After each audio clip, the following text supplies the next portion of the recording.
A lifetime of torture over. Authorities are handing over 13 moon bears to an animal sanctuary in Chengdu. They have spent years in tiny cages in farms specialising in the extraction of bile from their gallbladder.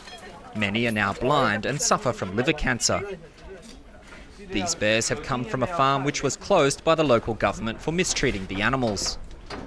This is very typical of the bears on the bile farms. We see this all the time. We often see massive hernias.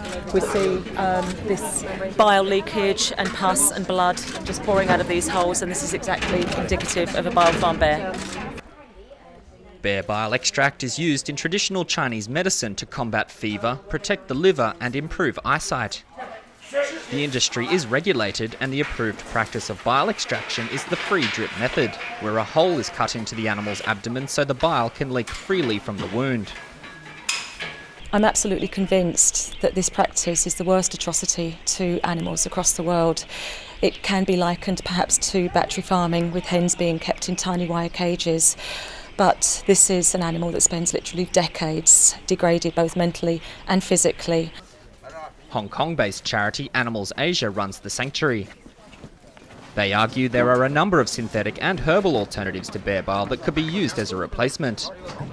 Other international animal welfare groups are lobbying the government to introduce legislation that will stop wild animals from being exploited. We need a policy change. We need the policy change for better to really promote animal welfare instead of promote the wildlife use or wildlife farming. Animals Asia engineered an agreement with Sichuan forestry authorities 10 years ago for the rescue and delivery of 500 bears.